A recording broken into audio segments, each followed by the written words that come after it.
So good morning, we are already here in Nagoya and this is our official first day in Nagoya. Punta kami ng Nabano Sato and of course yung Mitsui Outlet Park later. Good thing here in Nagoya, hindi crowded.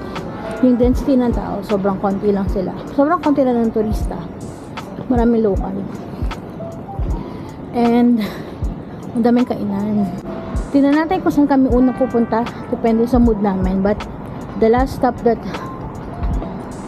we will visit is the Nabano Sato, which is yun yung may lighting ceremony later sa gabi. So sobrang ganda dun. And worth it puntahan if you will go to Nagoya. A must visit siya. See you later and we'll show you around Nagoya.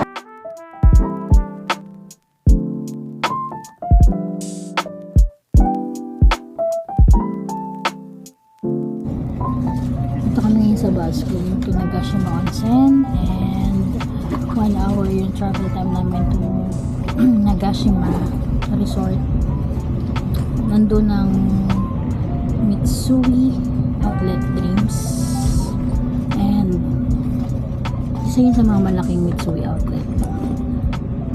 Then we will go to Nabano Sato in the afternoon to leave. Yun, so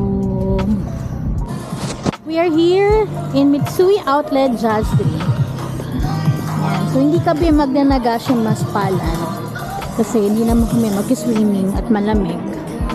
Ayan. So, may mga ano rin dyan. May mga onsen, etc. Kung gusto nyo, perfect yan pang may kasamang bata. But kami ay mag-shopping. Malis tayo ng Mitsui nang may nabili. Achieve. So, ito ang nabili natin dahil pigil na pigil tayo. Ayan. So, ito ang Nagashima bus station. So, punta na kami ng Nabano Sato. And we have arrived in Nabano Sato. So, hapon talaga yung pinili namin tayo para hindi sobrang init.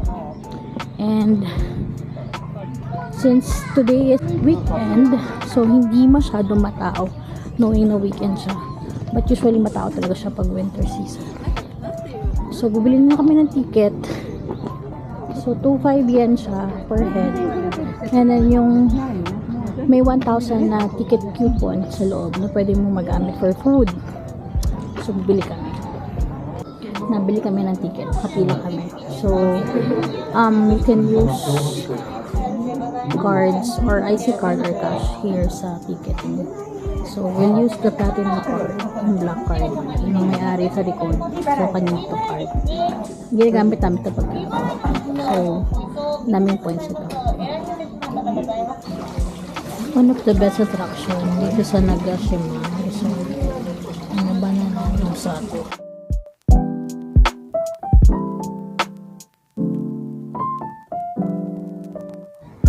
So, katapos ko lang ng foot spa. Sobrang sarap sa paa. Nawala yung ngalay ng paa ko.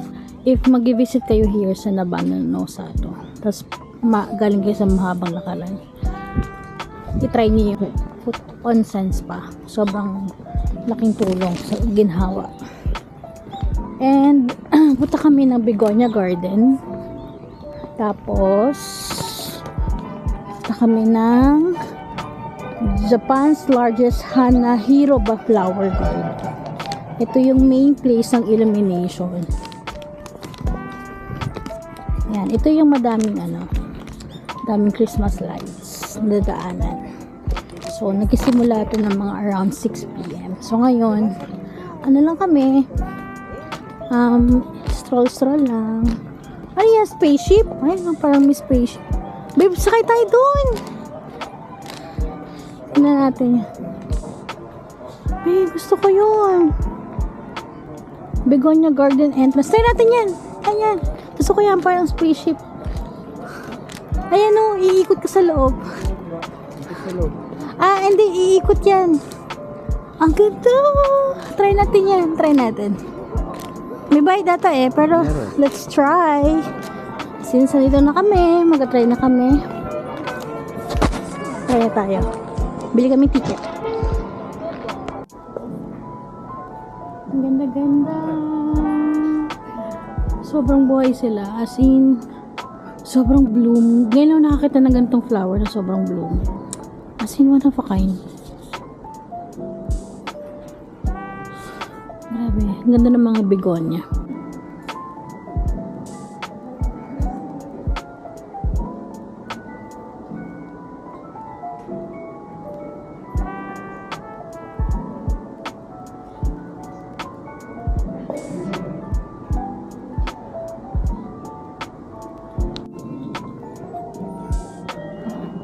Sobrang ganda dito. Merong cafe sa loob ng nursery. Doon tayo, babe. Sa may malapit sa ano. Ayan, dito kami.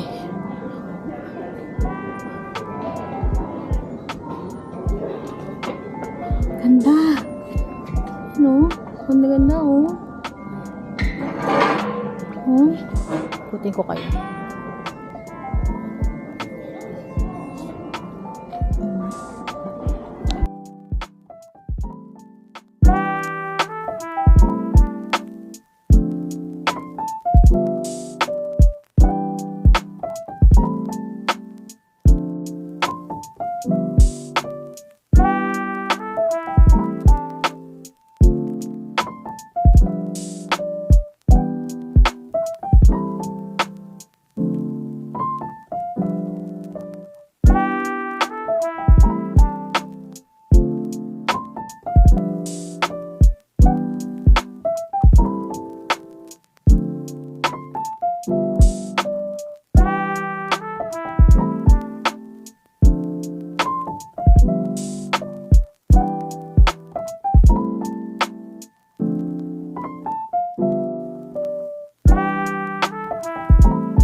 Ayan, so we're waiting for the illumination to start. So it will start around 5:30. So medyo nag-dim light na. Tapos yung mga tao dumadami na dito.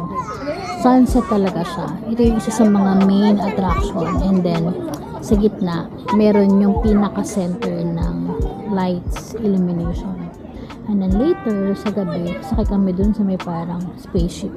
Para kita namin yung buong bird's eye view na Nabana no Sato. So, isasama rin namin kayo doon sa tour na yun. And after this, balik kami ng Nagoya. So, ito talaga yung pinuntahan namin. More on nature trip kami. So, sobrang sulit kanina nung flower begonia garden. Sobrang ganda. I mean, yun yung isa sa mga magandang flower farm na nakita ko. Isang maganda rin yung nasa Taipei, nasa Howley Farm sa Taichung, pero open kasi. So ito, sobrang rare yung mga begonia na mabuhay. Talaga ang hirap niya i-cultivate sa kalagaan. So sobrang ang galing ng Japan talaga. Gumawa sila ng big nursery na nasa loob, merong cafe. And then yun, so waiting kami, dumadami ang mga tao. Dumadating na sila and nagsisimula na yung lighting ceremony. So we're excited to show you the Nabana no Sato.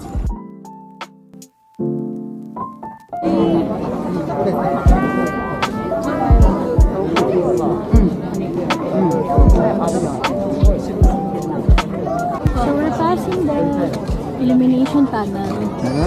Illumination tunnel.